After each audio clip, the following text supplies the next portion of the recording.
Masechta Shabbos, Perek Tesvav, Mishnah Aleph. Elu ksharim shechayav aleim. These are the knots for which one is chayav if he makes them on Shabbos. Kesher gamolim, the camel driver's knot. The knot used to permanently tie a strap to the pierced nose of a camel. A leather strap was inserted through the hole pierced in the nose of the camel, and its ends are tied together with a permanent knot forming a ring, as we explained in the beginning of Perek Hay. When the animal had to be secured, a rope was tied around between this ring and to a post in the ground. When the camel was released, the rope was undone, but the ring always remained in his nose. The kesher has haponim, and a sailor's knot, a knot used to permanently tie a strap to a hole in the front of a boat, a hole which was made in the prow of a ship through which the rope was inserted and tied to form a permanent ring. To tether a ship while in a dock, a long rope was tied from the ring to a post upon land. When the ship left, the long rope was untied, but the ring was left in its place. So since these knots are permanent, the kesher shel kayama, like the knots that were used in the Mishkan, one is chayav for tying them on Shabbos. If a thread in one of the Mishkan's curtains broke, craftsmen tied the ends together with a permanent knot. Just as one is chayav for tying them because they're like those that were tied in the Mishkan, so is one chayav for untying them, matir, because they're like those that were untied in the Mishkan.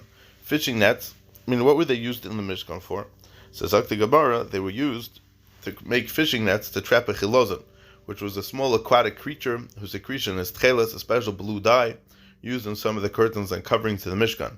These nets were made of ropes tied together with permanent knots. Sometimes it was necessary to untie ropes from some nets and tie them to other nets for the purpose of making them smaller or bigger. Although the ropes were occasionally untied, the net makers used permanent knots to tie them in the first place, since most of them were never untied. Rameir says, Kol kesher sheyochel atir ba'achs miyodav ein chayav alav. Since the Tanna Kama doesn't say otherwise, he evidently holds that one is always chayav for making a knot like a camel driver's knot or a sailor's knot, regardless of whether it can be untied easily. But Rameir disagrees, and Rameir says that any knot that one can untie with just one of his hands, he's not chayav for tying it, since it can be undone so easily. It's regarded as a temporary knot, for which one is not chayav. Even if a person makes a knot that resembles a camel driver's knot or a sailor's knot, and he intends it to remain forever, but he ties it so loosely that someone can untie it with one hand, Rameir says he's potter because it's not a kesher shel kayama, meaning it's not chashav. It's not tied. It's not going to be able to hold it together. Mishnah Beis, yesh lecha ksharim she'en chayav aleim kekesher gamal kekesher sapon. In contrast to the previous Mishnah, which discussed knots that are osum deraisa, such as a kesher gamalin and a kesher saponim, this Mishnah deals with knots that are osur only midrabanan, or knots that are going to be mutter.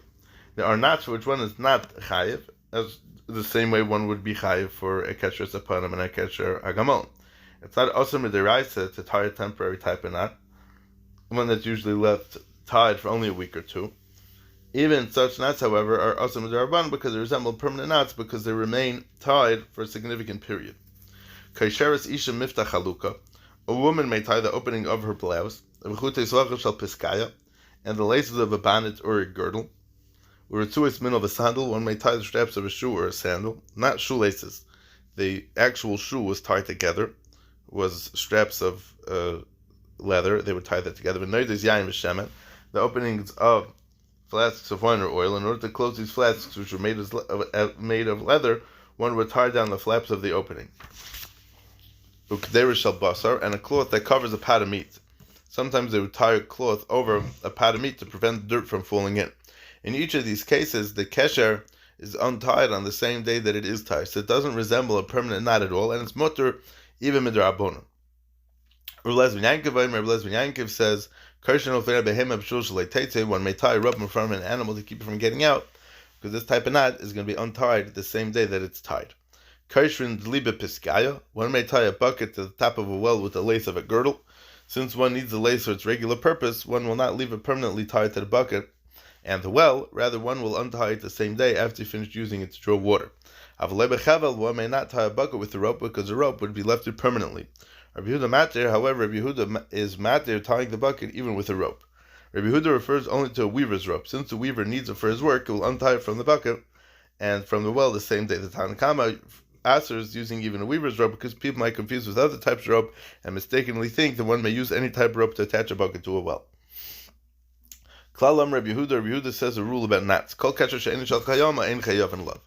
Any knot that's not permanent, one is not liable, one is not chayav for tying it.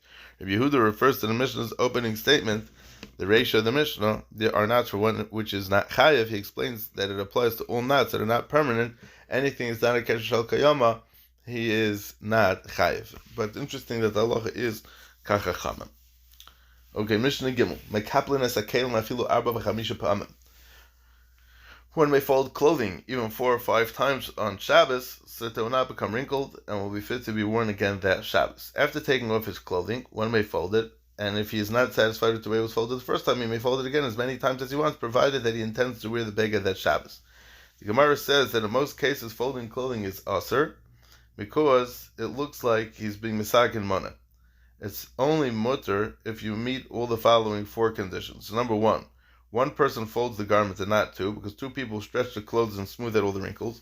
Number 2, the garment must be new and not yet laundered, because the new garment is stiffer than an old one, it doesn't get wrinkled in the first place.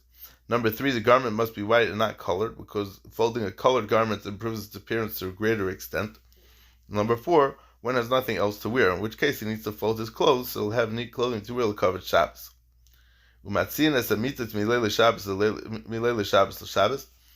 One may make the beds after sleeping in them on Leil Shabbos to prepare them to be slept in again on Shabbos.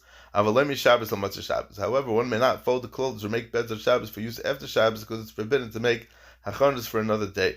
Now, I don't know halacha lemaisa, but if I remember correctly, I think that if you always make your bed after you sleep, and it's just the dark eretz of your bedroom that your bed should be made, so you're not doing it for Motzei Shabbos, you're doing it for now, that your room should look neat for now, that you should have dark eretz your room even on Shabbos, so that's going to be mutter.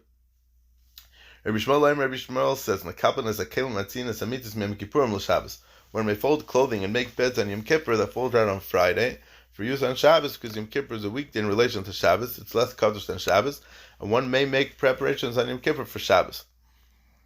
If one is mechal Shabbos, he's chayiv skila, whereas if someone who's mechal Yom Kippur is chayiv only kares, which is a lesser punishment. Although one is normally also to prepare things on Yom Kippur for use after Yom Kippur, one is allowed to do it for Shabbos, which comes right after Yom Kippur. And if Yom Kippur falls on a Sunday, the chalavim from the karbanos of Shabbos may be brought on the mizbeach after Shabbos, even though it's Leil Yom Kippur, because Shabbos is more kaddish than Yom Kippur, as we just explained. Rabbi Kiva Aimer lo shel Shabbos krevim b'Yom Kippurim, lo shel Yom Kippurim krevim b'Shabbos. If Yom Kippur falls on Sunday, the chalavim of the karbanos of Shabbos may not be brought on Leil Yom Kippur. Lo shel Yom Kippur krevim b'Shabbos. And if Yom Kippur falls on Friday, the chalavim of Yom Kippur may not be brought on Leil Shabbos, because the Torah looks at them as though they have equal kedusha. Rabbi Kiva accepts that Shabbos carries greater kedusha than Yom Kippur. Nevertheless, he learns out from a pasuk in the Torah that the karbanos of Shabbos may not be burnt on Yom Kippur, which implies that Shabbos may not be treated as more kaddish than Yom Kippur. Rabbi Kiva is also chelek with Rabbi Shmuel, the one may fold clothing and make beds on Yom Kippur for Shabbos, and so Rabbi Kiva holds that Yom Kippur must be treated as the equal of Shabbos with regard to the karbanos, which and certain kedusha, so may certainly be treated as equal to Shabbos with regard to mundane activities and malachas.